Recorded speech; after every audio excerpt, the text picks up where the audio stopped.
नमस्ते शिक्षार्थी, कैसे आप सभी। उम्मीद करते हैं कि आप लोग बहुत अच्छे हैं और आपकी पढ़ाई भी बहुत अच्छे तरीके से चल रही है। और जैसा कि हम लोगों ने जो सीरीज किया वर्दी सीरीज और बिहार पुलिस का सीरीज, उसी के तहत हम आपसे बार बार पता होगा कि रात में हाजिर होते हैं और ये टेस्ट जो है पूरे बिहार में कंडक्ट कराया जा रहा है। तो जिन बच्चों को अभी नहीं पता है कि ये टेस्ट कहाँ हो रहा है, तो प्रोफेसर कॉलोनी शाहगंज पटना मुसल्लेपुर हाट के पास या पटना के अन्य जगहों पर कराया जा रहा है। अगर आपको कॉन्टैक्ट की ज़रूरत है तो ऊंची उड़ान का जो है आप यूट्यूब चैनल देखिए, उसमें आपको इन्फॉर्मेशन मिल जाएगा। साथ ही साथ अगर आपको ज़रूरत है तो आपको नीचे नंबर भी दिया गया होगा, आप उस पर देख लीजिए, या फिर अगर आपको लगे तो आप ऊंची उड़ान का जो टेलीग्राम चैनल है आप उसको डाउनलोड करके आप उसमें ज्वाइन कर लीजिए, जहां पर कई तरह की इन्फॉर्मेशन आपके साथ कन्वे किया जाता है। तो आज क्या है सर जी, तो आज आपके लिए हम हाजिर हैं लेकर के बिहार पुलिस का सेट नंबर जो है 18, जिसको आज कंडक्ट कराया गया है। और उसी आज कंडक्ट कराने के दौरान आपको जो जो क्वेश्चन दिया गया था, उसी क्वेश्चन के आंसर को लेकर के हम आपके साथ हाजिर हैं। तो चलिए बिना देर किए हुए शुरू करते हैं कहानी को, ऊंची उड़ान वादा सफलता का। क्वेश्चन नंबर 1 पहला क्या है, जरा गौर करते हैं। PMAY यानी कि जो प्रधानमंत्री हैं, उनके तहत जो है एक योजना लाया गया, राष्ट्रव्यापी अभियान जो है 4 सितंबर से 31 अक्टूबर 2025 तक 5000 प्लस शहरी स्थानीय निकायों में जो चलाया गया, वो कौन सा है, तो ये है अंगीकार 2025 योजना जो है, यह शुरुआत किया गया। इसका उद्देश्य ये है कि शहरी क्षेत्रों में पक्के मकान जो है गरीब लोगों के लिए, जो गरीब वर्ग के लोग हैं उनके लिए पक्के मकान बनाने को सुनिश्चित करना, उसके लिए लोगों को जागरूक करना, लोगों को ये मकान ऐसा उपलब्ध कराने के प्रयास से ये किया गया है। आवास और शहरी मंत्रालय श्री जो मनोहर लाल खट्टर हैं उनके और प्रधानमंत्री के सहयोग से ये प्रोग्राम को क्या किया गया है, चलाया गया है। तो ये प्रोग्राम कब, तो 4 सितंबर से 31 अक्टूबर के बीच में जो है ये अभियान चलाया गया, ताकि पक्के मकान की तरफ आगे बढ़ सके।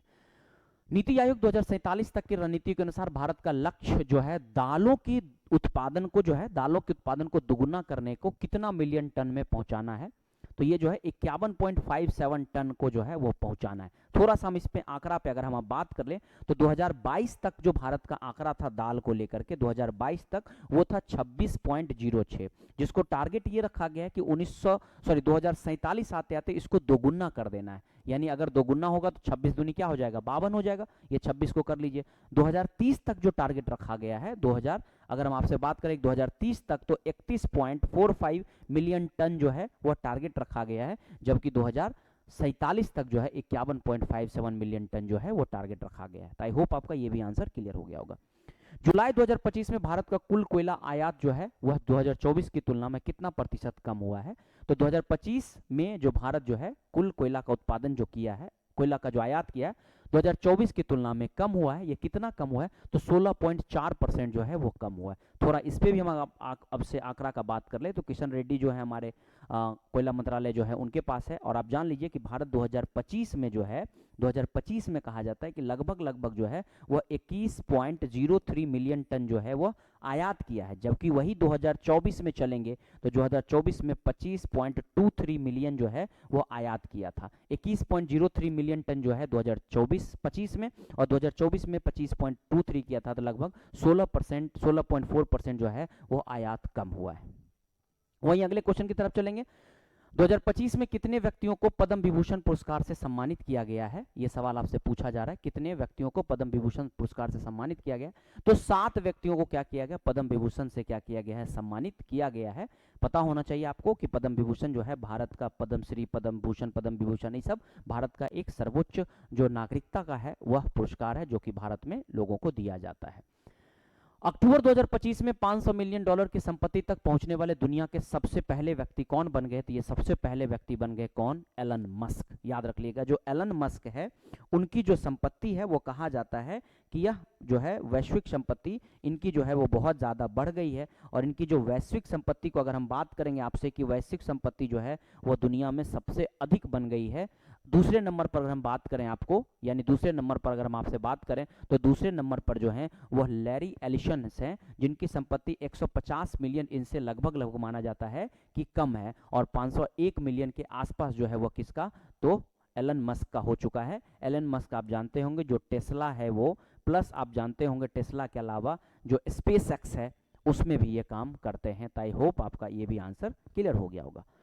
अक्टूबर 2025 में भारत सरकार के किस मंत्रालय ने सबकी योजना सबका विकास पीपल्स प्लान कैंपेन शुरू किया? तो ये जो कैंपेन शुरू किया गया पंचायती राज मंत्रालय ललन सिंह के द्वारा, आपको पता होगा, इनके द्वारा ये कैंपेन शुरू किया गया, जिसमें ये है कि सबकी योजना और सबकी विकास जो है वह मंत्रालय के थ्रू शुरू किया गया। 2 अक्टूबर 2025 को ये योजना लाया गया।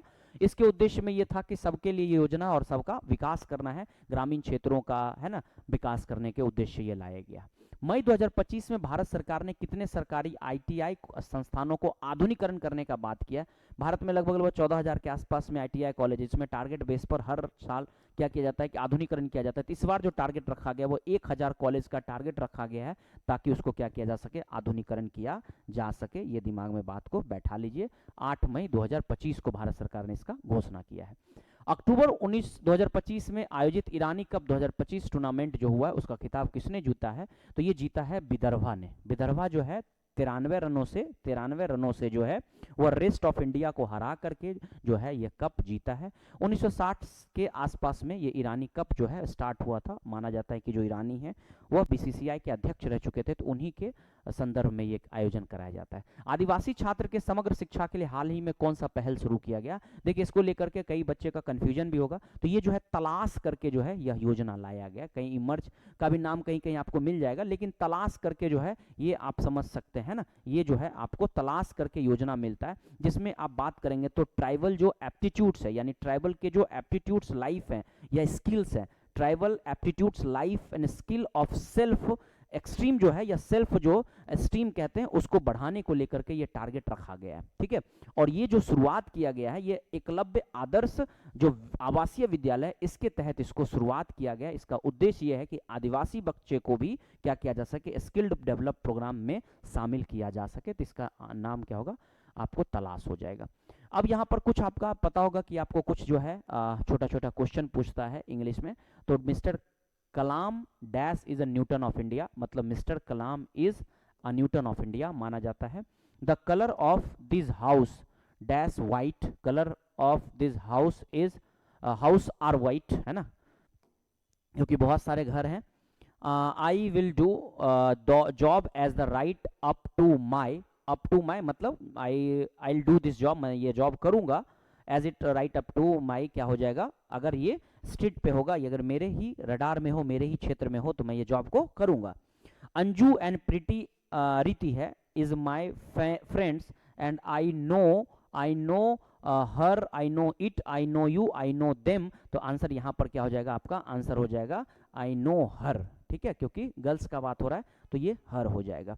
वहीं अगर हम 15 नंबर क्वेश्चन का बात करेंगे, his I sites is weak and he has a weird glasses, he has हो जाएगा, मतलब ही हैज, क्योंकि आंख उसका कमजोर है इसलिए वो ग्लास पहनना चाहती या पहनती है। एक्टिव वॉइस आपको करना है, his loan has been paid off by his friend, यानी उसके लोन जो है वो पेड किया गया उसके फ्रेंड के द्वारा। तो इसको कन्वर्ट करना है, तो इसको कन्वर्ट आप कर सकते हैं कि my friend paid off his loan, नहीं, his friend has paid off his loan, his friend has paid off loan of his loan, ये हो जाएगा आंसर, यानी बी हो जाएगा।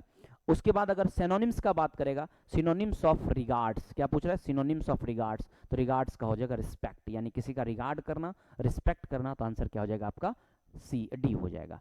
अगला क्वेश्चन है, निम्नलिखित में से कौन सी नदी बेसिन 8,60,000 स्क्वायर किलोमीटर में कवर करती है और 11 राज्यों में फैली हुई है? देखिए 11 राज्य में ये नदी बहती नहीं है, 11 राज्यों से इसका बेसिन या इसकी जो सहायक नदियां वो होकर के आती है, तो ये नदी हो जाएगा आपको गंगा बेसिन। 2525 किलोमीटर की यह गंगा नदी है, जो कि मुख्य रूप से अगर पूछा जाए किस राज्यों में बहती है, तो मुख्य रूप से ये उत्तराखंड से होते हुए यूपी, उत्तराखंड से होते हुए यूपी, यूपी से होते हुए बिहार, बिहार से होते हुए वेस्ट बंगाल चली जाती है। जबकि ये बीच बीच में देखेंगे तो ये आपको ऊपर से लेंगे तो राजस्थान से चंबल नदी, ये सब देखेंगे, मध्य प्रदेश से देखेंगे, साथ ही साथ इधर आएंगे तो आपको हरियाणा से देखने को मिल जाएगा, छत्तीसगढ़ से देखने को मिल जाएगा, पश्चिम बंगाल से, ये सॉरी क्या नाम है, आपको झारखंड से देखने को मिल जाएगा। तो इस तरह से कई 10-11 राज्यों में इसका नदी का बेसिन हो जाता है।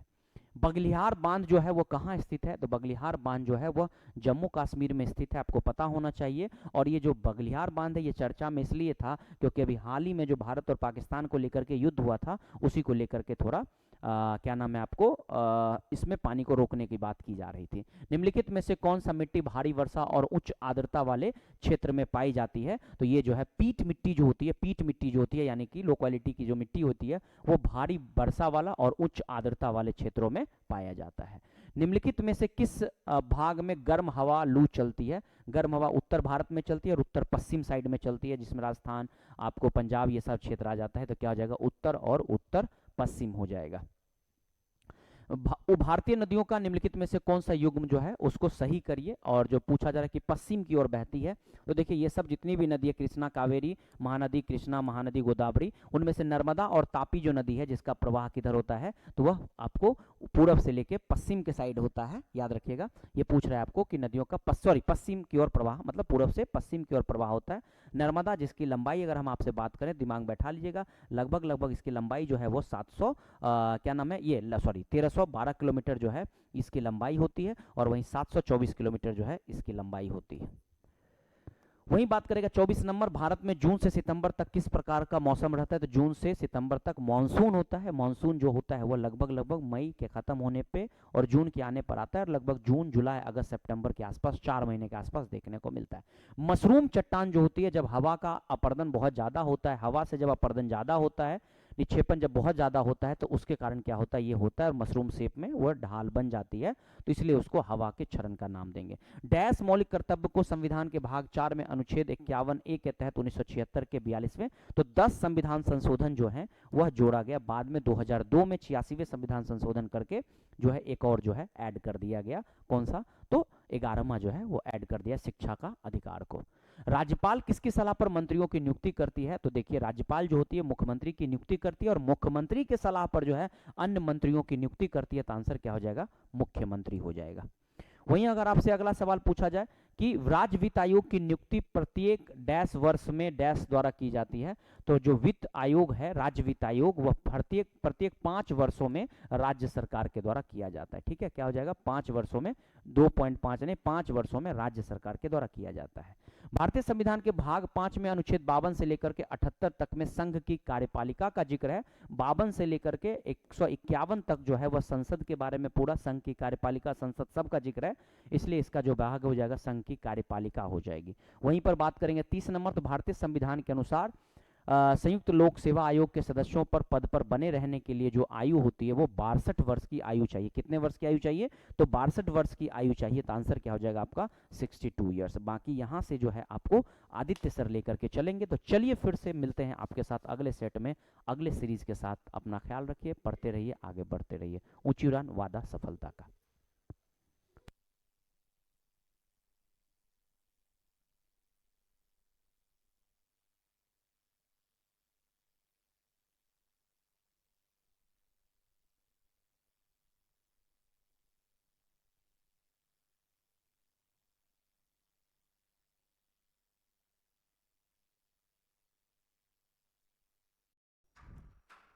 नमस्कार, ऊंची उड़ान के इस प्लेटफॉर्म में आपका स्वागत है। और हम लोग अभी सेट नंबर, क्वेश्चन नंबर 30 तक देख चुके हैं, और उसके आगे योगी सुमित सर आपको बहुत दूर तक करा ही दिए। 21वां नंबर से सवाल हिस्ट्री का आता है, इतिहास का आता है। तो हम आपके साथ एक बार फिर से मिलते हैं और क्वेश्चन का एनालिसिस करते हैं कि 21वां नंबर का आंसर क्या होगा। कि निम्नलिखित में से कौन सी सिंधु घाटी स्थल अब पाकिस्तान में स्थित है? पूछा जा रहा है पाकिस्तान, और हम लोगों ने पिछले टेस्ट में भी इन सारी चीज़ों का जिक्र किया है कि सिंधु घाटी सभ्यता एक नगरीय सभ्यता है। याद करिए, एक नगरीय सभ्यता है, और इस सभ्यता में माना जाता है कि हम लोग गढ़ हमारा बहुत बड़ा वास्तुकला हुआ करता था। हम लोगों ने पिछले क्लास में ऑलरेडी इन सारी चीज़ों के ऊपर बात कर लिया है। अभी यहाँ पर सवाल क्या है कि सिंधु घाटी सभ्यता अब पाकिस्तान में कहाँ पर स्थित है? तो बता दें, कॉपी में लिख लीजिएगा कि लोथल हमारा गुजरात में है। तो गुजरात तो भैया कहाँ पर है? गुजरात तो भारत में ही है। आलमगीरपुर यूपी में है, ठीक है, उत्तर प्रदेश में हमें देखने को मिलता है, ये भी भारत का हिस्सा है।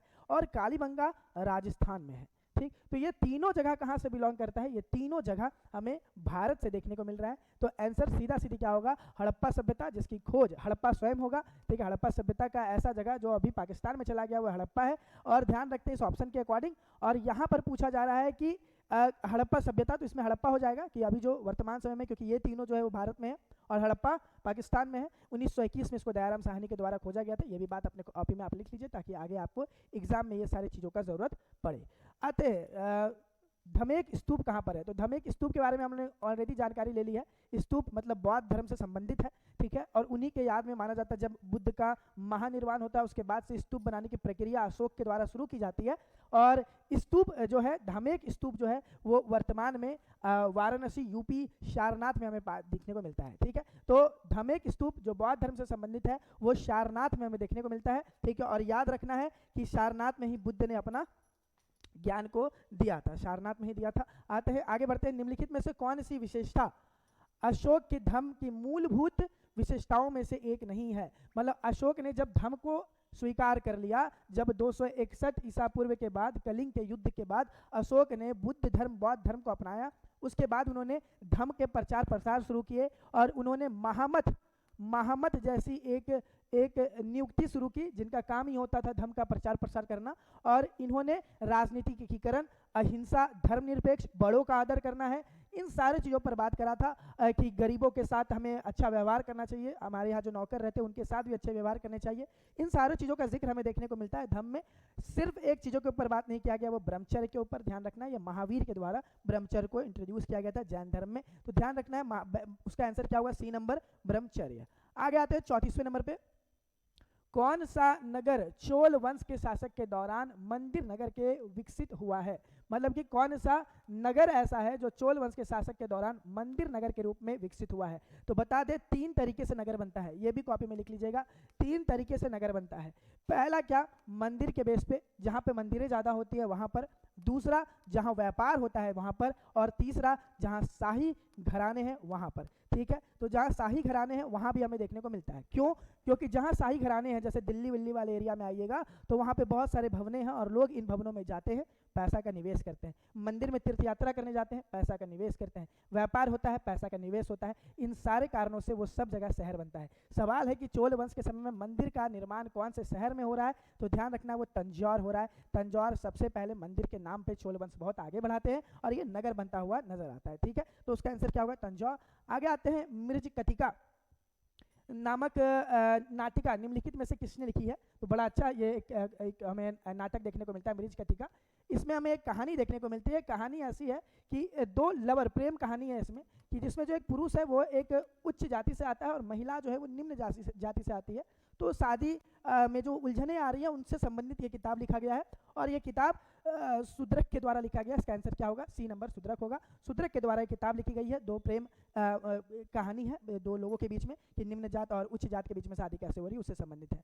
इल्तुतमिश का मकबरा किस वर्ष बनाया गया था? तो बता दें इल्तुतमिश को 1229 में खलीफा का ये मिल चुका था उपाधि, खलीफा का उपाधि इनको मिल चुका था 1929 में।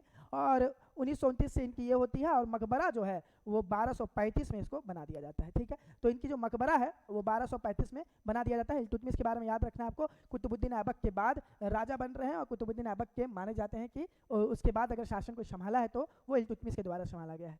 अगले प्रश्न की तरफ बढ़ते हैं। निम्नलिखित में से अच्छा, दिल्ली में से स्थित हुमायूं का मकबरा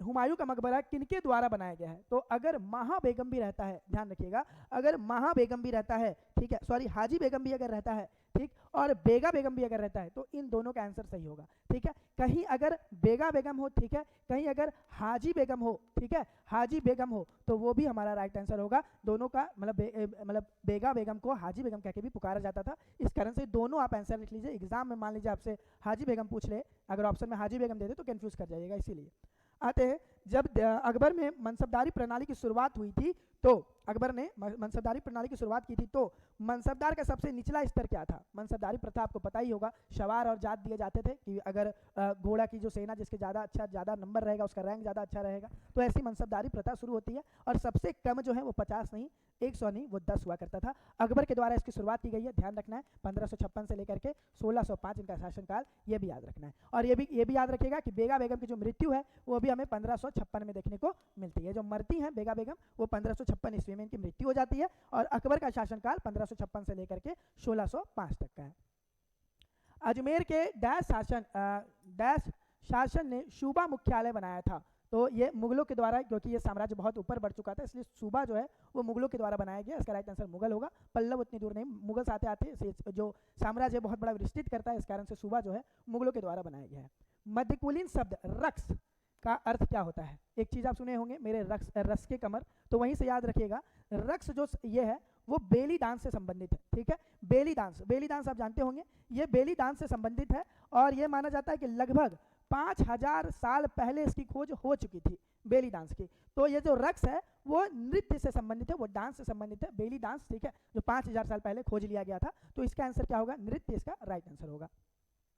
बंगाल की दोहरे शासन व्यवस्था नीति किस गवर्नर के दिमाग की उपज थी? तो बता दें कि इस समय जो दोहरे शासन प्रणाली शुरू हो गई थी, जिसमें कि राजस्व कोई और संभालेंगे, प्रशासन कोई और संभालेगा, ठीक है, प्लासी के युद्ध के बाद जो हमें देखने को मिलता है।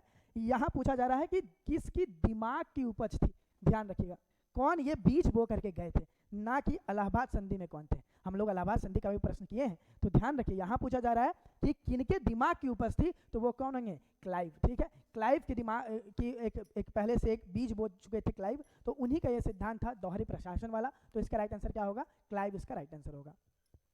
निम्नलिखित में से किस अधिनियम ने द्वैध शासन को समाप्त करने के लिए प्रांत स्वामित्व को शुरुआत की? केंद्र में प्रांत स्वामित्व जो है, जिसमें हमें निर्वाचन मतलब इलेक्शन का भी संविधान मिल चुका था कि हम लोग इलेक्शन करा सकते हैं, ये सब चीज़ हमें 1935 में देखने को मिलता है। इसलिए इसका राइट आंसर क्या होगा? हमारा डी नंबर इसका राइट आंसर होगा, क्योंकि 1935 में हमें केंद्र में द्वैध शासन प्रणाली देखने को मिलती है और यहीं से हमें इलेक्शन सबको का आज़ादी भी मिलता है। तो इसका राइट आंसर क्या होगा? डी नंबर इसका राइट आंसर होगा, ठीक है। तो डी नंबर उसका राइट आंसर होगा। आगे बढ़ते हैं, इसका आंसर डी नंबर होगा कि द्वैध शासन मतलब कि अगर प्रांत की अगर बात की जाए तो वो हमें भारत अधिनियम 1935 से देखने को मिलता है। 1773 रेगुलेटिंग एक्ट के तहत किंग इन काउंसिल ने निम्नलिखित में से किस स्थान पर सर्वोच्च न्यायालय की स्थापना की थी?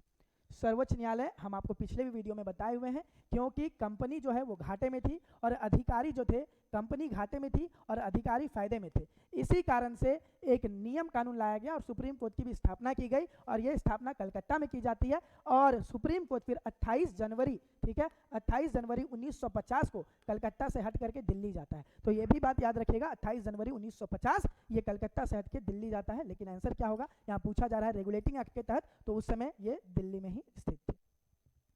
आते हैं, निम्नलिखित में से कौन स्वतंत्रता सेनानी भारत छोड़ो चरण में एकमात्र शहीद थे, तो जिन्हें फांसी दे दी गई थी? असम से थे, ध्यान रखना है, कुशल कोबर, ये असम से थे, ठीक है, असम से थे और असम से ही इन्होंने भारत की आज़ादी में, भारत छोड़ो में एक जान देने वाले इंसान रहते हैं। तो कुशल कोबर इसका राइट आंसर होगा, असम से संबंधित है। अगर पूछ देता है कि कुशल कोबर कहाँ से संबंधित है, तो याद रखिएगा असम से संबंधित है, जो हमारी नॉर्थ ईस्ट स्टेट है वहाँ से। महात्मा गांधी ने 1903 में दक्षिण अफ्रीका में किस अखबार की स्थापना की थी? तो द इंडियन ओलंपिक्स, ठीक है। यंग इंडिया नहीं, स्वराज हिंद, ये अफ्रीका में क्यों करेंगे? सवाल है 1903 में अफ्रीका में कहाँ पर शुरुआत की थी? तो नवजीवन भी नहीं करेंगे, तो यंग इंडिया क्यों करें? उनके द्वारा क्या किया गया है? याद रखिएगा, दा भी अगर होगा तो गलत नहीं होगा। द इंडियन ओलंपिक्स, जो हमें किताब बहुत ज़्यादा प्रसिद्ध दिखता है, 1905 से लेकर के 1915 के बीच में। स्थापना कब हुई है? 1903 में। याद रखना है कि कल दिन अगर सवाल बनता है द इंडियन ओलंपिक्स के किनके द्वारा शुरू किया गया है? महात्मा गांधी के द्वारा। कब किया गया है? 1903 ईस्वी में किया है। सर्वेंट ऑफ इंडिया सोसाइटी निम्नलिखित में से किस नेता का मौलिक विचार था? हम लोगों ने ये प्रश्न पहले भी किया हुआ है, याद होगा आपको, और हम लोग बार बार एक ही चीज़ का जिक्र करते हैं। महात्मा गांधी के राजनीतिक गुरु 1905 में इसकी स्थापना करते हैं सर्वेंट ऑफ इंडिया सोसाइटी की, और वो कोई और नहीं, गोपाल कृष्ण गोखले हैं, ठीक है। गोपाल कृष्ण गोखले के द्वारा इसकी शुरुआत की जाती है, ठीक है। तो सर्वेंट ऑफ इंडिया की स्थापना, सोसाइटी की स्थापना 1905 में गोपाल कृष्ण गोखले के द्वारा की जाती है। राज्य के नीति निर्देशक तत्व की उत्पत्ति निम्नलिखित में से किसकी खोज थी? कहाँ पे हमें देखने को मिलता है राज्य के नीति निर्देशक तत्व? तो ये हमें 1931 में देखने को मिलता है, जो हमारा कराची का प्रस्ताव हुआ था। पूना पैक्ट में नहीं देखने को मिलेगा। राज्य के नीति निर्देशक तत्व आपको पता है, इसको इंग्लिश में DS मतलब ये बोलते हैं राज्य के नीति निर्देशक तत्व, ठीक है। और ये होता क्या है कि सरकार आपको क्या करेगी? सरकार को जब ज़रूरत होगा तभी वो आपको सामान प्रोवाइड कराएगी, जब उनको लगेगा कि हाँ मेरे पास संसाधन आ चुका है, तभी आपको वहाँ पे देने का काम करेगी, ठीक है। तो ये कहाँ पर देखने को मिलता है? कराची प्रस्तावना में कब हुआ था? 1931 ईस्वी में, ठीक है। DPSP उसको फुल फॉर्म ऐसे बोलते हैं इंग्लिश में, DPSP, ठीक है, directive principle of state policy. Kuka विद्रोह निम्नलिखित में से किसकी शुरुआत की गई थी? तो बताते हैं कूका विद्रोह एक सिख विद्रोह एक तरीके से कह सकते हैं, जिसमें सब कोई को जोड़ने का काम किया गया था, और इसमें खालसा पंथ के द्वारा इसको पूरी लीड किया गया था 1857 में, ठीक है। अप्रैल 1857 में खालसा पंथ, आप समझ ही रहे हैं, ठीक है। खालसा पंथ गुरु गोविंद सिंह जिसमें आपको प्रमुख भूमिका निभाते हुए शुरू में नजर आएंगे, तो खालसा पंथ के ही बाबा राम सिंह हैं, उनके द्वारा अप्रैल 1857 में खालसा पंथ के लिए कार्य किया गया है। क्या? तो वो कूका विद्रोह हमें देखने को मिलता है, ठीक है। तो बाबा राम सिंह के नेतृत्व में हमें ये देखने को मिल रहा है। माना जाता है कोई आगे नहीं जा रहे थे, फिर बाबा राम सिंह आगे गए, फिर सबको उनके पीछे पीछे गए और ब्रिटिश के नाक में दम करके रख दिए थे ये लोग। आते हैं, भारतीय राष्ट्र कांग्रेस ने कराची अधिवेशन में निम्नलिखित में से किस वर्ष भारतीय स्वतंत्रता के संविधान कैसा दिखना चाहिए इस पर बात किया था? तो बता दिए 26 मार्च से लेकर के 31 मार्च के बीच में हुआ था। तो ये भी अपने कॉपी में आप लिख लीजिए, ये 26 मार्च से 31 मार्च के बीच में हुआ था, और उसका ईस्वी कोई और नहीं, ईस्वी हमारा 1931 है, ठीक है। तो ध्यान रखना है, कराची अधिवेशन जहां पर पहली बार भारत का संविधान कैसा होगा, कैसा दिखना चाहिए, इस पे बात 26 मार्च से लेकर के 31 मार्च के बीच में हुआ है, और कब? 1931 ईस्वी में, ठीक है, 1931 ईस्वी में हुआ है। आगे बढ़ते हैं, प्रत्यक्ष कर अर्थशास्त्र का सवाल है। प्रत्यक्ष कर की स्थिति में करापात और कराधान क्या होता है? ये एक ही व्यक्ति पर लगता है प्रत्यक्ष कर, हम लोग पहले भी क्लास में बात किए हुए हैं, याद रखिए। दो विभिन्न व्यक्तियों पर नहीं लगेगा। प्रत्यक्ष कर है पूरी जिम्मेदारी मेरे ऊपर हो जाता है, पूरा दबाव मेरे ऊपर रहता है, एक ही इंसान के ऊपर है, दूसरे अन्य व्यक्ति पर नहीं, उन विभाग पर जो कर लेता है नहीं, ये एक ही व्यक्ति पर लगता है। इसका राइट आंसर क्या होगा? एक ही व्यक्ति पर। हम लोगों ने ऐसे रिलेटेड सवाल और भी किए थे, अगर आप नहीं देखें, इसी कारण से कहा जाता है कि हर टेस्ट ईमानदारी पूर्वक दीजिए और उसका एनालिसिस देखिए, ताकि अगले बार से वो गलतियां ना हो। निम्नलिखित में से कौन सा देश दक्षिण एशियाई क्षेत्र सहयोग का सार्क का सदस्य नहीं है? ये तो बहुत इजी सवाल है, कंबोडिया नहीं है, भारत पाकिस्तान नेपाल तो होगा ही, सार्क का अगर सदस्य नहीं है तो वो कंबोडिया नहीं है, ठीक है। ये तो बड़ा इजी सवाल था। आसियान इसके लिए है, आसियान नाम सुने होंगे। आसियान देखिए किनके लिए है, आते हैं academy of south east, academy नहीं, आते हैं association of south east African Nations, ये भी नहीं होगा। उपयुक्त में से कोई नहीं, ये तो हो ही नहीं सकता, क्योंकि देखिए यहाँ पर association of south east Asia nation, ये एक एसोसिएशन, ये एक संगठन बनाती है पूरे साउथ ईस्ट एशिया नेशन का, साथ में मिलकर कार्य करना है और विकास तक पहुंचना है, ये सार्क का, ये आसियान का उद्देश्य है। और याद रखना इसमें association of south east Asia Nations, इसका हमें देखने को मिलता है, ठीक है। एशियान समझ में आ गया होगा। आगे बढ़ते हैं, राजा चौसिया, ये एक प्रोफेसर थे, पहले बता देते हैं, ये एक प्रोफेसर थे राजा चौसिया, ठीक है। राजा चौसिया समिति किससे संबंधित है? तो आपको बता दिए कि राजा चौसिया जो है, ये एक चौसिया एक प्रोफेसर हुआ करते थे, बहुत नामी गामी प्रोफेसर थे, और 1991 में जब भारत की अर्थव्यवस्था बहुत ज़्यादा खराब थी, तो राजा चौसिया ने कर सुधार संबंधित बहुत सारी बातों को बताया था। तो राजा चौसिया जो समिति है वो कर सुधार से संबंधित है, और 1991 का बात है जिनके द्वारा ये दिया गया था निर्णय कि कर कैसे वसूलना है। राजा चौसिया खुद प्रोफेसर रहे हुए थे अर्थशास्त्र के। आते हैं, राजस्व घाटे में पूंजी परिसीमता के सृजन हेतु अनुदान घटाने पर हम क्या पाते हैं? हम क्या पाते हैं देखते हैं। अगर हम राजस्व घाटे से पूंजी परिस्थिति सृजन को हटा देते हैं तो हम क्या पाएंगे? हम क्या पाएंगे? हम प्रभावी राजस्व घाटा पाएंगे, ठीक है। हमें यहाँ क्या होगा? यहाँ हमें प्रभावी राजस्व घाटा देखने को मिलेगा, ठीक है। मतलब कि जिसका खर्च सरकार जो है वो करी हुई है, तो ये प्रभावी राजस्व घाटा हमें देखने को इसमें मिलेगा। डी नंबर इसका राइट आंसर होगा। भुगतान संतुलन में निहित नहीं है, क्या निहित नहीं है? ध्यान रखिए, दृश्य व्यापार, अदृश्य व्यापार, भुगतान संतुलन में, ठीक है, संतुलन में, या ऋण, तो ये तीनों चीज भुगतान संतुलन में ये हमारी निहित है। ध्यान रखिएगा, भुगतान संतुलन में दृश्य व्यापार, ठीक है, साथ ही साथ अदृश्य व्यापार और उसके साथ साथ ऋण, ये तीनों चीज हमें देखने को मिलता है। क्या? ये तीनों संबंधित है, ये तीनों निहित है भुगतान संतुलन में। तो इसका राइट आंसर क्या होगा? डी नंबर इसका राइट आंसर होगा, ठीक है। आगे बढ़ते हैं, भारत सरकार ने बजट आंकड़े में राजकोष घाटा, राजकोष घाटा क्या है? कुल इसमें क्या कुल घाटा, ठीक है, बहुत सारे ऑप्शन हमें देखने को मिल रहे हैं इसमें, तो ध्यान रखना है। 56 का आंसर क्या होगा? 56 का आंसर हमको क्या देखने को मिलता है कि कुल व्यय, कुल प्राप्ति नहीं है, राजस्व व्यय और राजस्व प्राप्ति नहीं, क्योंकि सरकार की बजट आंकड़े की बात की जा रही है। राजस्व घाटा आप कैसे निकालिए, कैसे पता चलेगा कि राजकोष से घाटा क्या है? तो हमको पता कैसे करना होगा? कुल व्यय में हम माइनस करेंगे गैर ऋण प्राप्तियां को, तब हमको पता चलेगा कि कितना राजकोष से घाटा हो रहा है। तो इसका राइट आंसर क्या होगा? डी नंबर इसका राइट आंसर होगा। सक्सेस बॉम्बे स्टॉक एक्सचेंज की प्रचलित सूचकांक है BSE में सिद्रबित के कितनी ब्लू चिप कंपनियां का मापन होता है? तो बता दिए 1 जनवरी 1986 से हमें देखने को मिलता है, और लगभग 30 चिप कंपनियों का मापन होता है, ठीक है। तो ये ध्यान रखना, 1986 से इसकी शुरुआत की गई है, 1 जनवरी 1986 से, और 30 चिप कंपनियों का इसमें मापन होता है। तो राइट आंसर क्या होगा? 30 इसका राइट आंसर होगा। आगे बढ़ते हैं, मेरा एक कुत्ता है जो भोपाल से लाया गया है, किस सर्वनाम का उदाहरण है? ध्यान देना है, मेरा एक कुत्ता है, यहाँ सिंपल एक बात को बताया जा रहा है, किसी के साथ संबंध को व्यक्त कर रहा है। तो इस कारण से ये क्या होगा कि मेरा एक कुत्ता, ये संबंधवाचक सर्वनाम होगा, क्योंकि इसमें एक संबंध हमें दिख रहा है कि वो उसका कुत्ता है। इसी कारण से इसका राइट आंसर क्या होगा? संबंध सर्वनाम। निम्नलिखित में से कौन सा एक विशेषण है? ध्यान देना, इसमें विशेषण जो है वो निपट होगा, मात्र, खर्च, चुपचाप नहीं होगा। ये तो बड़ा इजी सवाल है। निपट इसका राइट आंसर होगा। कौन सा विशेषण नहीं है? निपट विशेषण नहीं है। संबंधवाचक सर्वनाम क्या है बताइए? संबंध जिसमें आते हैं जो, तो, ठीक है, जैसे तैसे। तो संबंधवाचक क्या होंगे? संबंधवाचक जो, ठीक है, दिख रहा है यहाँ पर, वह तो हो ही नहीं सकता। तो जो हमारा क्या मिलेगा? संबंधवाचक हमें देखने को मिलेगा। सर्वनाम जो है संबंधवाचक है, ठीक है। फिर आते हैं क्रिया के रूप में परिवर्तन क्या होते हैं? क्रिया के रूप में हमें लिंग के अनुसार से भी क्रिया बदलती है, वचन के हिसाब से भी क्रिया हमें बदलते हुए नजर आती है, और पुरुष मतलब पुरुष के अनुसार, महिला के अनुसार भी क्रिया बदलती है। तो इस कारण से क्या होगा? क्रिया किन रूप में परिवर्तन होती है? तो ये सभी में परिवर्तन होते हुए नजर आएगी, क्योंकि अगर राम आता है तो सीता जाती है, तो क्रिया में हमें बदलाव देखने को मिलता है। तो यहाँ पे क्या होगा? ये तीनों हमारा राइट आंसर होगा, ठीक है। तो ध्यान रखना है, इसमें क्या होगा? ये तीनों हमारे लिंग और वचन और हमारे पुरुष, ये तीनों के हिसाब से हमें क्या देखने को मिलता है? इसका राइट आंसर होगा। उद्घाटन शब्द में निहित उपसर्ग क्या है? तो ध्यान रखना है, उद्घाटन में ऊ नहीं है, इसमें उत है, ठीक है। उत जोड़ घातन उद्घाटन बनता है। इसका अगर संधि विच्छेद करें तो उत जोड़ घातन उद्घाटन बनता है, और इस कारण से इसका जो उपसर्ग है, ठीक है, वो क्या होगा? उद्घाटन होगा। इसमें जो उपसर्ग है वो उत है, ठीक है। उत इसका उपसर्ग है जो आगे लग करके इसके पूरे वाक्य को बदल दिया है। जिस वाक्य में एक साधारण वाक्य से अतिरिक्त उसके अधिक कोई दूसरा अंग वाक्य हो, उसे क्या कहते हैं? ऐसे वाक्य को मिश्र वाक्य के पुकारा जाता है, ठीक है। ऐसे वाक्य जिसमें एक वाक्य के साथ, जैसे कि अगर तुम मेहनत करोगे तो तुम्हारी रिजल्ट बहुत अच्छी होगी, तो इस प्रकार के अगर वाक्य है तो उसे मिश्र वाक्य करके कहा जाता है। भारत के प्रधानमंत्री किस पदबंध के उदाहरण? ये तो बड़ा इजी है, ये हमारे संज्ञा पदबंध के उदाहरण है, क्योंकि यहाँ भारत हमें साफ तौर पर दिख रहा है। तो इसमें क्या होगा? संज्ञा पदबंध, ठीक है।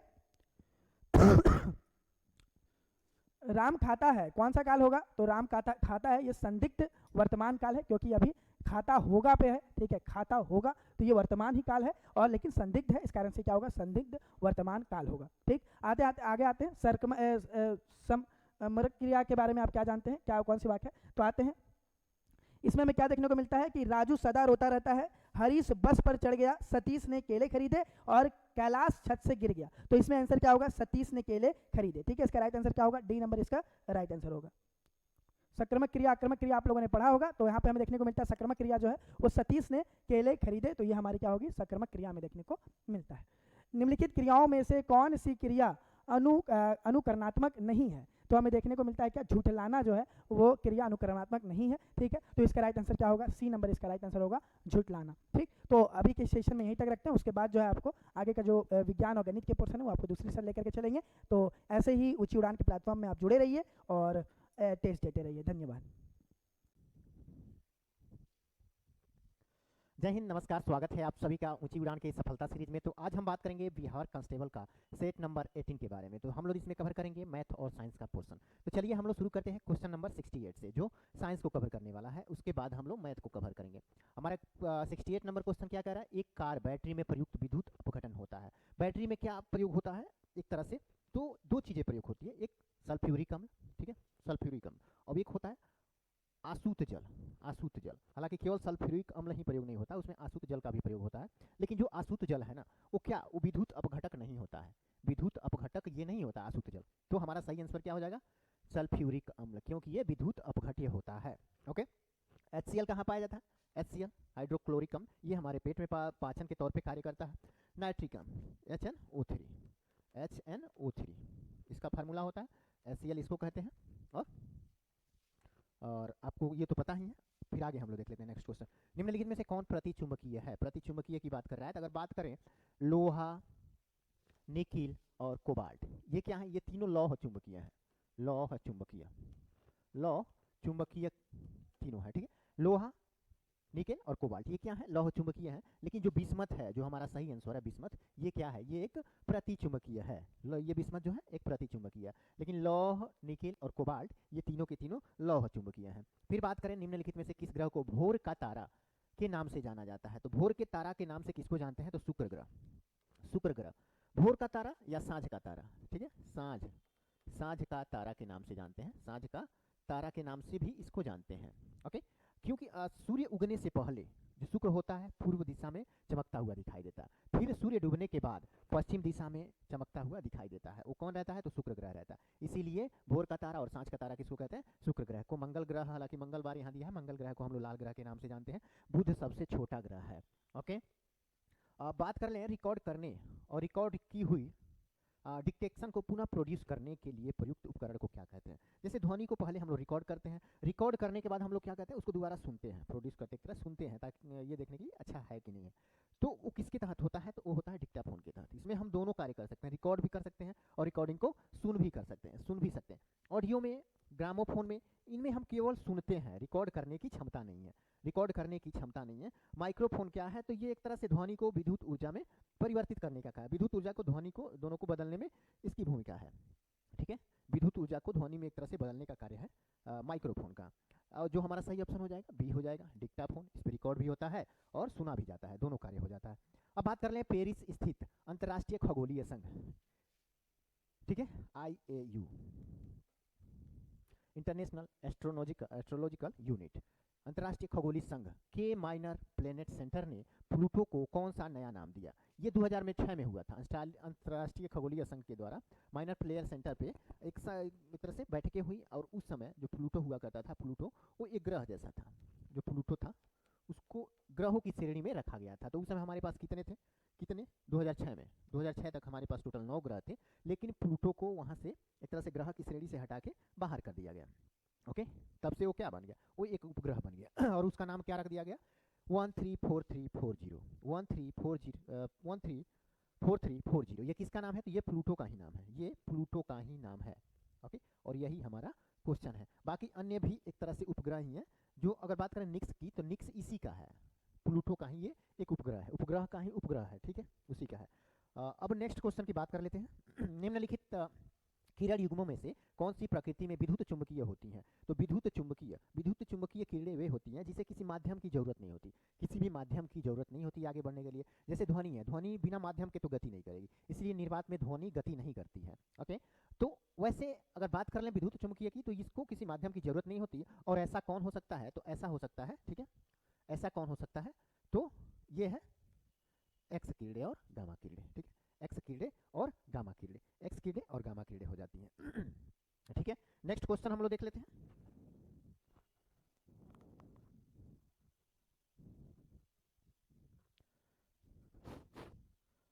ठीक है, हमारा नेक्स्ट क्वेश्चन क्या हो गया?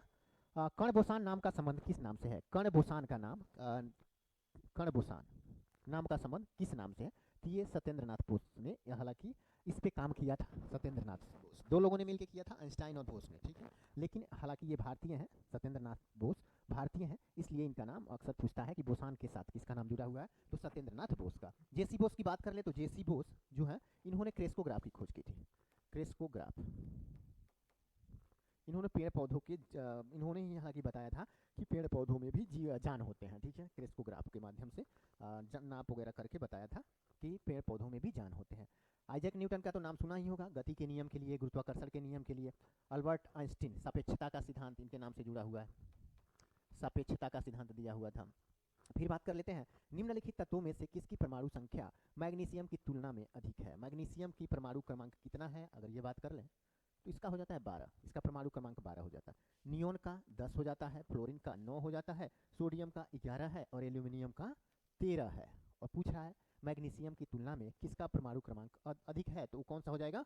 एल्यूमिनियम हो जाएगा, जिसका परमाणु क्रमांक 13 है और मैग्नीशियम का 12 है। नेक्स्ट क्वेश्चन देख लेते हैं। तो न्यूक्लिक रिएक्टरों में विमंदक और प्रशीतक दोनों की तरह प्रयुक्त होने वाला पदार्थ कौन है? तो ये कौन हो जाता है? भारी जल। भारी जल जो है ये मंदक और प्रशीतक के रूप में प्रयोग किया जाता है। भारी जल की बात कर लें, हालांकि कहीं कहीं साधारण जल का भी प्रयोग होता है, लेकिन उतने अधिक मात्रा में नहीं होता जितनी मात्रा में D2O होता है, भारी जल होता है। भारी जल को D2O कहते हैं, D2O। ओके, अगर बात कर लें, एक क्वेश्चन पूछता है कि मंदक के रूप में, तो मंदक के रूप में तो आप लोग को पता होना चाहिए कि भारी जल और ग्रेफाइट हो जाता है। कहीं कहीं साधारण जल का भी प्रयोग कर लिया जाता है, लेकिन कभी कभी तरह से उसका एक क्वेश्चन बनता है, नाभिकीय रिएक्टरों में जो कंट्रोल छड़ के रूप में किसका प्रयोग किया जाता है? कंट्रोल करने के लिए जो छड़ का प्रयोग होता है वो किसका बना होता है? तो वो होता है कैडमियम का। कैडमियम प्लस बोरॉन, कैडमियम और बोरॉन की छड़ का प्रयोग नाभिकीय रिएक्टरों में ठीक है, नियंत्रक के रूप में, नियंत्रक क्षण के रूप में प्रयोग किया जाता है। अब देख लेते हैं OF2 में ऑक्सीकरण की ऑक्सीजन की ऑक्सीकरण अवस्था क्या है। ऑक्सीजन की ऑक्सीकरण अवस्था पूछ रहा है यहाँ पे, ठीक है। यहाँ पे ऑक्सीजन दिया है और फ्लोरीन दिया है। फ्लोरीन के 2 अणु है, ऑक्सीजन के 1 है, ठीक है। तो आपको पता होगा कि फ्लोरीन का जो परमाणु क्रमांक होता है वो 17 होता है। अगर उसमें हमेशा -1 चार्ज रहता है, हमेशा -1 चार्ज रहता है, ठीक है। तो अगर हम इसको सॉल्व करें, अगर O को हम लोग x मान लेते हैं, ठीक है। अगर इसको सॉल्व करने के लिए हमको ऑक्सीकरण अवस्था पता करने के लिए हमको क्या करना रहता है, सबकी जो ऑक्सीकरण अवस्था संख्या है उससे गुणा करनी रहती है हालांकि। तो F2 का क्या हो जाएगा, F2 तो माइनस चार्ज रखता है और इसकी संख्या 2 है, ठीक है। और ऑक्सीजन को हम लोग x माने हुए हैं, तो x पहले क्या करेंगे, x प्लस F2। फ्लोरीन की संख्या 2 है और इसमें माइनस चार्ज है, तो इसको 2 गुणे -1 लिख देते हैं। तो ये क्या हो जाएगा, ये x एक तरह से ये 2 एकम में 2 और ये माइनस में आ जाएगा, -2 हो जाएगा, है ना। x का वैल्यू -2 हो जाएगा। तो हम इसको कैसे लिख सकते हैं, x बराबर +2 ऐसे कर सकते हैं ना, +2 चार्ज रहता है, उस पर ध्यान रखिएगा। केमिस्ट्री में प्लस आगे लगाया जाता है तब ये सही हो सकता है। ओके, तो ये हमारा सही ऑप्शन हो जाता है, बी नंबर का क्वेश्चन। ओके, अब देख लेते हैं नेक्स्ट क्वेश्चन। यदि एक पदार्थ का पीएच मान 7 से कम होता है तो इसे माना जाएगा, क्या माना जाएगा।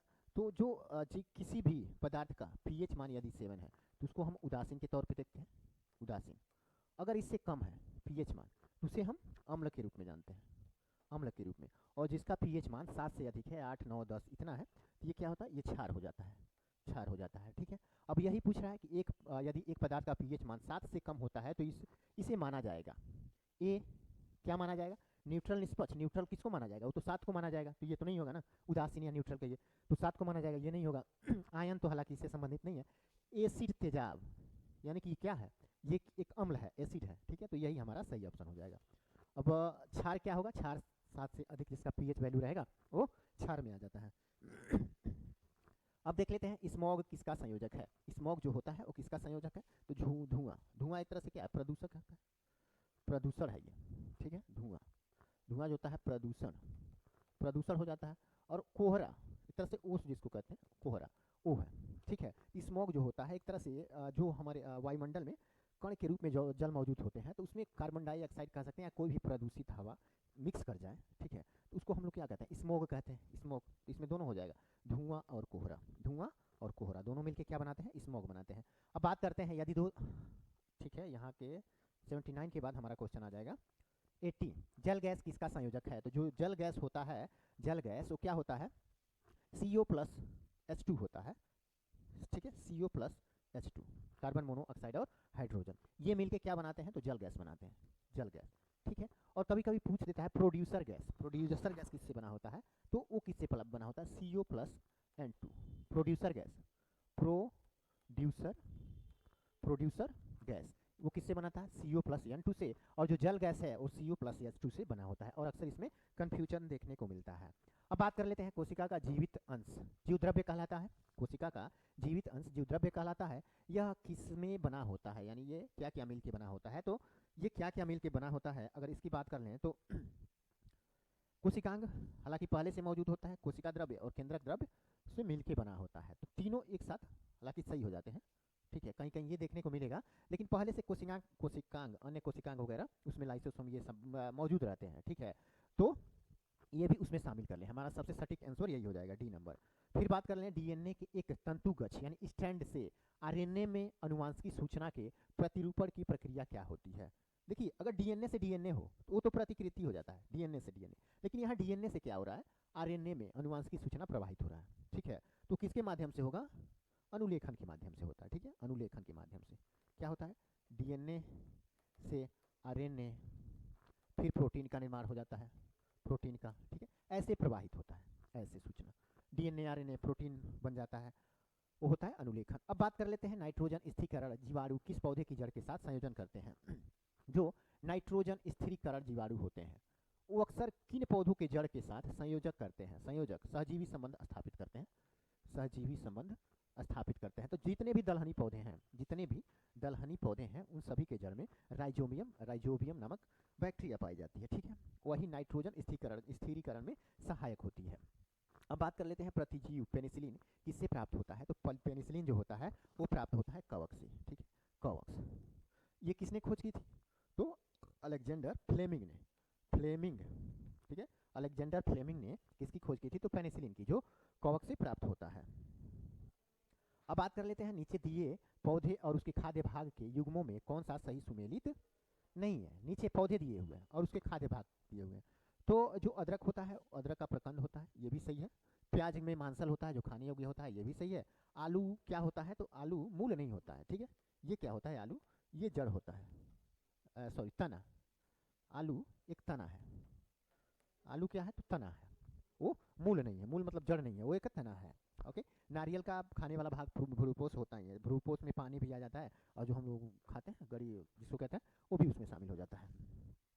अब देख लेते हैं टमाटर क्या है। टमाटर क्या है? तो टमाटर देखिएगा तो ये फल में काउंट होता है। टमाटर फल की परिभाषा क्या होती है?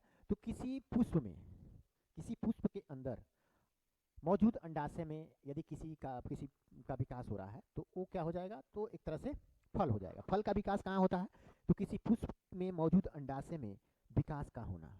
तो फल का विकास वही होता है, पुष्प के अंदर अंडाशय होता है और अंडाशय में ही फल का विकास होता है। और सेम वही होता है किसके साथ? टमाटर के साथ। तो टमाटर एक तरह से क्या है? फल है। तो व्रत करिएगा तो ये भी खा सकते हैं, ठीक है। ये सब्जी नहीं है, फली नहीं है, खाद्य तन नहीं है, खाद्य तन नहीं है। अब बात कर लेते हैं सिनकोना का कौन सा भाग औषधि देता है। सिनकोना का जो छाल होता है जिससे हमें क्विनिन प्राप्त होता है, क्विनिन प्राप्त होता है, जो मलेरिया की दवा बनाने का कार्य करता है। क्विनिन मलेरिया की दवा बनाने का कार्य करता है, जो किससे प्राप्त होता है? सिनकोना के छाल से। सिनकोना के छाल से प्राप्त होता है, जिसे हम क्विनिन कहते हैं, और ये मलेरिया की दवा बनाने में काम आता है। नेक्स्ट क्वेश्चन की बात कर लेते हैं। तो प्रकाश संश्लेषण होता है। प्रकाश संश्लेषण रात्रि में होता है? तो नहीं होता है। प्रकाश संश्लेषण होने के लिए क्या जरूरी है ना? तो देखिए प्रकाश की मौजूदगी में जो पौधे होते हैं वो जल प्लस CO2, प्रकाश की मौजूदगी में जल प्लस CO2 से अपना भोजन ग्रहण करते हैं, ठीक है। इन तीनों को भोजन के तौर पे वो लेते हैं प्रकाश की मौजूदगी में, और जल और CO2 के साथ ये मिलके भोजन बनाते हैं। और उत्पाद के रूप में क्या? ग्लूकोज और सह उत्पाद के रूप में ऑक्सीजन का निर्माण करते हैं। ऑक्सीजन का निर्माण करते हैं। ओके। तो ये क्रिया के लिए क्या आवश्यक है? प्रकाश आवश्यक है। तो प्रकाश संश्लेषण होता है किसमें? दिन रात में नहीं होता है।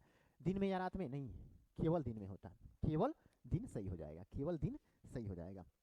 नेक्स्ट क्वेश्चन देख लेते हैं। यदि पृथ्वी पर पाई जाने वाली वनस्पतियां जैसे कि पेड़ पौधे समाप्त हो जाएं तो किस गैस की कमी हो जाएगी? तो किसकी कमी हो जाएगी? तो ऑक्सीजन की कमी हो जाएगी।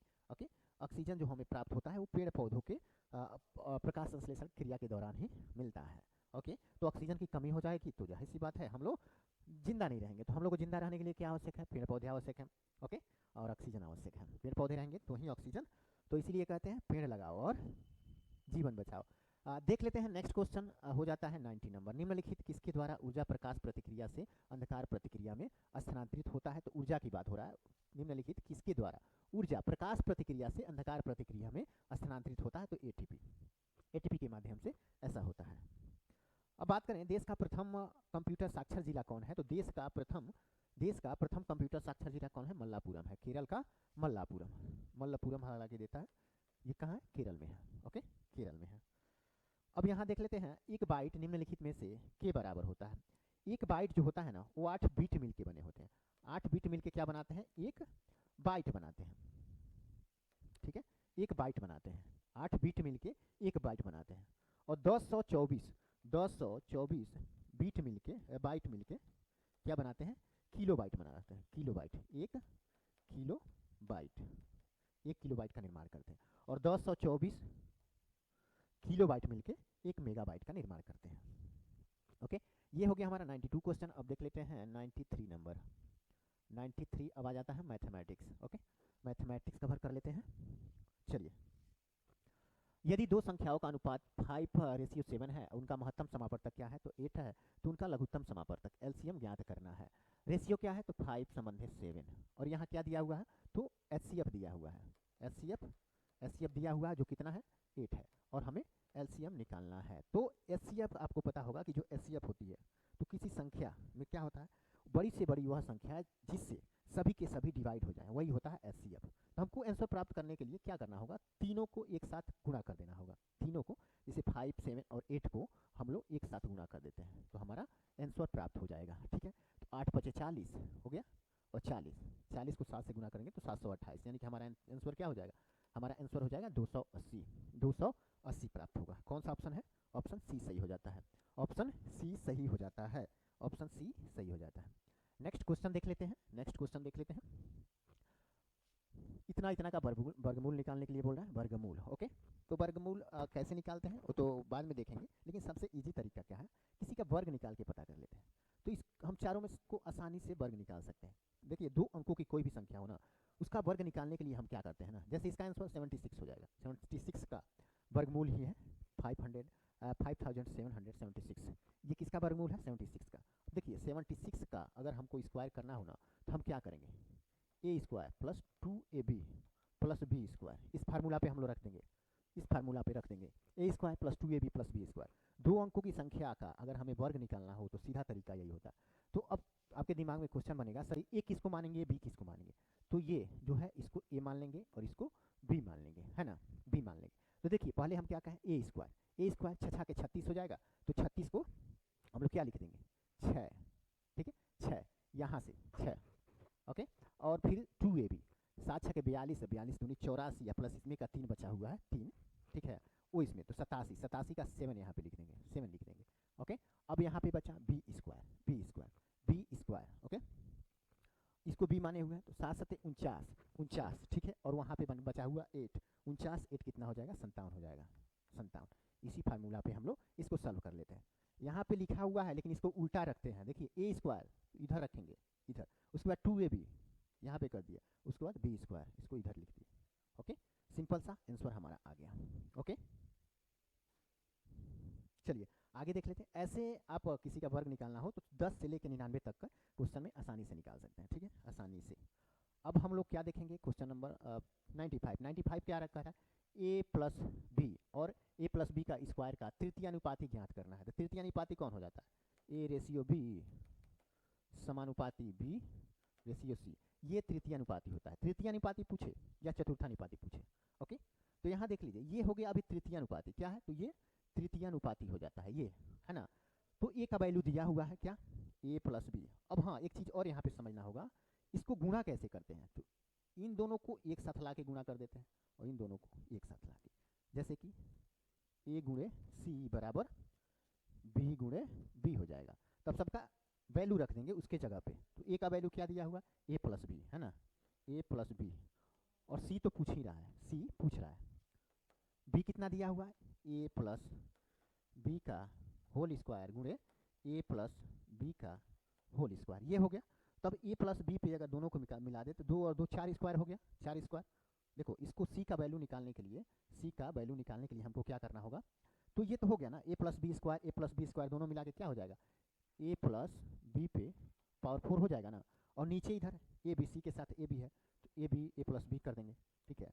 अब 4 गो ई है, ए गो ई है, तो ए गो से ये ए कट गया तो यहाँ पे 3 ही बचेगा ना, 3 यहाँ पे बचेगा। तो सी का वैल्यू क्या हो जाएगा, ए प्लस बी पे पावर 3, ए प्लस बी पे पावर 3, ये किसका वैल्यू हो जाता है, तृतीयानुपाती का, यानी कि सी का। तो ये किस में है, ऑप्शन ए में ये दिया हुआ है, ऑप्शन ए में दिया हुआ है, ए प्लस बी का क्यू। नेक्स्ट क्वेश्चन हमारा हो जाता है, यदि ए संबंधे बी समानुपाती बी संबंधे सी दिया हुआ और सी बराबर 4a दिया हुआ है और बी का वैल्यू 6 दिया हुआ है, तो सी का धनात्मक मान ज्ञात करना है। यहाँ पे सी का धनात्मक मान ज्ञात करना है। अब चलिए हम लोग पुट कर देते हैं सबका वैल्यू, है ना। क्या दिया हुआ, यहाँ पे हमें सी का वैल्यू निकालना है। हम सबसे पहले क्या करेंगे, तो यहाँ पे ए क्या दिया है, ए बी बी सी यही दिया है। अब यहाँ पे क्या करते हैं, ए की जगह पे हम लोग ए रख देते हैं और बी की जगह पे हम लोग क्या करेंगे, एक मिनट, अभी इसको बताएं कैसे हम लोग लिख सकते हैं, ये गुणे ये और ये गुणे ये, यानी ए गुणे सी बराबर बी गुणे बी, हो गया ना। तो ए का वैल्यू क्या दिया हुआ है, ए का ए ही रखते हैं और सी का वैल्यू क्या दिया है, तो सी बराबर 4 1 दिया हुआ है, तो यहाँ पे हम लोग 4 1 कर सकते हैं, 4 1 कर सकते हैं, ठीक है। और बी का वैल्यू कितना दिया है, 6 गुणे 6, हो गया ना। अब इसको ए गुणे 4a गुणा करेंगे तो कितना हो जाएगा, 4a स्क्वायर हो जाएगा और 6 6 के 36 हो जाएगा, है ना। 4 से ये 9 टाइम में कट जाएगा, तो ए स्क्वायर बराबर यदि 9 हो रहा है तो ए कितना हो जाएगा, 3 हो जाएगा। अब देखिए ए का वैल्यू क्या दिया है, 3 दिया है और सी बराबर कितना दिया हुआ है, सी बराबर 4a दिया हुआ है ना, तो सी का ही वैल्यू पूछ रहा है, तो सी बराबर 4a दिया हुआ, हम लोग ऑलरेडी ए का वैल्यू निकाल दिए। तो 4 गुणे 3 कर देते हैं सी बराबर, ये नहीं करेंगे, तो 4 कितना हो जाएगा, 12 हो जाएगा। तो सी का वैल्यू क्या हो जाएगा, 12 हो जाएगा, जो हमारा ऑप्शन बी में दिया हुआ है, ऑप्शन बी में दिया हुआ है। अब देख लेते हैं नेक्स्ट क्वेश्चन। नेक्स्ट क्वेश्चन क्या दिया हुआ है, तो नेक्स्ट क्वेश्चन दिया हुआ है कि ए और बी एक कार्य को क्रमशः 9 दिन और 12 दिन में पूरा कर सकते हैं। ए कार्य शुरू करता है और वे एक एक दिन छोड़कर कार्य करते हैं, तो इस कार्य को कितने दिन में पूरा किया जा सकता है। तो यहाँ पे ए और बी दो कार्य कर रहे हैं, एक एक दिन कर रहे हैं, एक दिन एक कर रहा है, एक दिन बी कर रहा है, ठीक है। तो दोनों का एक दिन का कार्य निकालेंगे, ठीक है। हालांकि एक दिन मतलब 2 दिन का कार्य निकाल लेते हैं, ठीक है। तो 1/9 प्लस 1/12 ऐसे कर देंगे। दोनों का एलसीएम 36 हो गया, 9 चौको 36 और प्लस 12 36, यानी टोटल यूनिट करना है 36। ए है वो एक दिन में 4 यूनिट कर रहा है और बी एक दिन में 3 यूनिट कर रहा है। देखिए ये 2 दिन में 7 यूनिट कर रहे हैं, 7 यूनिट दोनों ए और बी मिलके कर रहे हैं 2 दिन में, है ना, 7 यूनिट, लेकिन करना है 36 यूनिट। तो 7 5 अगर गुणा करते हैं तो कितना हो जाएगा, 35 हो जाएगा। यानी 35 यूनिट ये ऑलरेडी कर लेंगे कितने दिन में, 5 गुणे 2 यानी कि 10 दिन में हो गया। अब इनके पास बचा 1 यूनिट, यानी कि 1 यूनिट।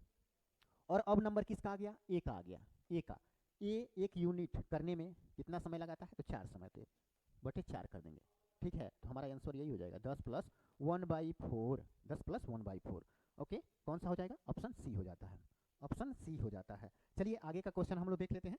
आगे का क्वेश्चन हमारा हो गया 98। एक मिश्रण की, एक मिश्रण है, ठीक है, एक मिश्रण 10 लीटर मात्रा में, कोई 10 लीटर का एक मिश्रण है, ठीक है। उसमें दूध और पानी का अनुपात 3:6 के रेशियो में है, 3:6 के रेशियो में है 10 में, 3:2 का, है ना।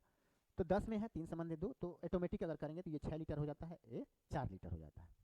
दूध 6 लीटर और पानी 4 लीटर हो जाता है। अब क्या कह रहा है, यदि यह अनुपात 2:3 करना हो तो मिश्रण में कितना पानी मिलाया जाएगा। ये कॉमन सेंस की बात है, टेक्नोलॉजी की बात है। तो देखो इसको 2 कर देना है, इसको 3 के रेशियो में कन्वर्ट कर देना है। तो 2 किस कंडीशन में होगा, जब इसको 3 से डिवाइड करेंगे, तो 3 दूनी 6, ये तो ऑलरेडी इसमें कोई परिवर्तन नहीं हुआ। और देखो जल कितना वर्तमान में 4 लीटर है, लेकिन अगर इसको 2 से 3 रेशियो में करना है तो 9 लीटर टोटल होना चाहिए, क्योंकि ये 6 लीटर संबंध 2 के बराबर है, तो 3 संबंध कितना होगा, 9 होना चाहिए। तो पहले से 4 दिया हुआ है, 4 लीटर, और इसमें 5 लीटर अगर और ऐड कर देते हैं तो ये 9 लीटर हो जाएगा। जो देखो 6 2 रेशियो के बराबर है, तो 9 कितना हो जाएगा, 3 रेशियो के बराबर, 9 2 संबंध 3। और यही तो पूछ रहा है, यदि यह अनुपात 2 संबंध 3 करना हो तो मिश्रण में कितना पानी मिलाया जाएगा। तो पहले से 4 लीटर है, 5 लीटर और मिला दे रहे हैं, तो हमारा 2 संबंध 3 का रेशियो प्राप्त हो जाता है। तो हमारा यही ऑप्शन हो जाएगा, ऑप्शन सी। अब नेक्स्ट क्वेश्चन हम लोग देख लेते हैं। एक व्यापारी 60 बोरी अनाज, एक व्यापारी 60 बोरी अनाज क्या करता है, तो 400 रुपये प्रति बोरी की दर से खरीदता है। यदि 8% लाभ पर 18 बोरी बेचता है तो उसे 60 बोरी पर कुल 16.4% लाभ कमाने के लिए शेष बोरियां किस कीमत पर बेचनी है। देखो टोटल प्रॉफिट उसको 16.4% कमाना है। ओके, पहली 18 बोरी पे वो मात्र 8% के लाभ से प्रॉफिट कमाया हुआ। तो हमको इसे 3 इक्वेशन में सॉल्व करना है। पहला क्या करेंगे हम लोग, तो पूरे का निकाल लेते हैं, 60 × 400 हो गया ना, 24,000 हो जाता है, यानी 24,000 रुपया इसने टोटल इन्वेस्ट किया। अब इसको प्रॉफिट के साथ कितना चाहिए, 16.4% लाभ के साथ टोटल इसको चाहिए, ठीक है। तो हम क्या करेंगे, 24,000 का, ये पहला इक्वेशन हो गया। दूसरा में हम क्या करेंगे, 24,000 का प्रॉफिट के साथ हम लोग उसका ये भी प्रॉफिट निकाल लेते हैं, यानी 16.4, तो 116.4 बटे 100 कर देते हैं, तो हम लोग सभी बोरियों पे 16.4% का लाभ हो जाएगा, ठीक है। तो ये कट कर देते हैं, ये 2 जीरो कट गया, ठीक है, 1 जीरो और से दशमलव यहाँ से कट गया। और 24 से 24 चौको 96, ठीक है, और 24 छक्के 144 और 9 कितना हो जाएगा, 153, तो यहाँ पे 3 हो जाएगा, ठीक है। और 24 से कम है 24 और 15 कितना हो जाएगा, 39, ठीक है, 39 के 9 हो जाएगा। 24 से कम है 24 और 3 27, इतना आ जा रहा है हमारा टोटल गुना करने पे 27,939, ठीक है, 27,939 टोटल आ रहा है। अब क्या करना है, अब सिंपल सा तरीका क्या है, ये 2 इक्वेशन हो गया, पहला ये हो गया, दूसरा ये हो गया, ठीक है। पहले में हम लोगों ने टोटल इन्वेस्ट निकाल लिया और मतलब टोटल लाभ यहाँ पे निकाल लिया। अब देखो 18 बोरी पे वो 8% लाभ कमाया है, तो क्या करेंगे, 18 बोरी को 400 से गुना करेंगे, 18 बोरी को 400 से गुना करेंगे और इसको 108% पे बेच देंगे, है ना। अब देख लेते हैं ये कितना हो जाएगा, 1 जीरो से 1 जीरो खत्म हो जाएगा, ठीक है। 18 चौको 72, 72 गुणे 108, 72, इसको देख लेते हैं गुना करके, इधर जगह थोड़ा चाहिए था, ओके। 108 216 के 6, ठीक है, 216 के 6 और 108 सत्ते कितना हो जाएगा, 8 सत्ते 56 के 6, ओके, 7 एकम में 7, इतना हो जाएगा, कितना, तो 6 7 7 7 7,776 हो जाएगा। अब क्या करेंगे, 7,776 को टोटल में से घटा देंगे, जो टोटल प्रॉफिट और मूलधन के साथ जितना निकला है उसमें से घटा देंगे। 3 बचेगा, 13 में से 7 जाए 6 बचेगा, 9 में से 7 जाए हालांकि यहाँ 8 बचेगा, 1 2 0। अब इसको क्या करेंगे हम लोग, अब क्या करना है, तो पहले तो 18 बोरी का हम लोग निकालिए चुके हैं, है ना। अब कितना बचा है, 60 में 18 निकाल देंगे तो कितना बचा है, यहाँ पे 42 बचा हुआ है, 42, ठीक है। इससे इसको डिवाइड कर देंगे तो हमारा आंसर आ जाएगा। हमारा आंसर कितना आ जाएगा, तो हमारा आंसर आ जाएगा 480, 480 हमारा आंसर आ जाता है, ओके। 480 हो सकता है कहीं कुछ गुणा करने में इधर उधर हुआ, कट कीजिएगा तो सेम प्रोसेस से ऐसे ही निकल जाएगा ये सब। अब देख लेते हैं नेक्स्ट क्वेश्चन हमारा क्या हो जाता है, लास्ट क्वेश्चन है, ठीक है। लास्ट क्वेश्चन क्या कह रहा है, वह बड़ी से बड़ी संभव लंबाई वाले पैमाने की लंबाई ज्ञात कीजिए जिसके द्वारा 3 मीटर 96 सेंटीमीटर, 5 मीटर 28 सेंटीमीटर और 7 मीटर 92 सेंटीमीटर लंबाई वाले खंभों को सटीक बार में मापा जा सकता है। तो इसके लिए हमें क्या करना है, तो सबको सेंटीमीटर में बदल लेना है। तो 3 मीटर 96 सेंटीमीटर को हम कैसे लिख सकते हैं, 396 और इसको 528 और इसको 792। अब तीनों का हम लोग क्या करेंगे, तो एचसीएफ निकाल लेंगे, एलसीएम एचसीएफ आता ही होगा, ठीक है। तो एचसीएफ निकाल लेंगे, तो एचसीएफ हमारा जो आएगा वो आएगा 1 मीटर 32 सेंटीमीटर, ठीक है। यही हमारा आंसर हो जाएगा, 1 मीटर 32 सेंटीमीटर, ओके, ठीक है। तो चलिए आज का हमारा ये डिस्कशन क्लास समाप्त होता है। आई होप आप लोग को अच्छा लगा होगा। मिलते हैं नेक्स्ट वीडियो में। अगर आप लोग को ये क्लास अच्छा लगा हो तो लाइक शेयर और सब्सक्राइब करना ना भूलें। मिलते हैं नेक्स्ट वीडियो में नए कंटेंट के साथ, तब तक के लिए सभी को टाटा बाय बाय।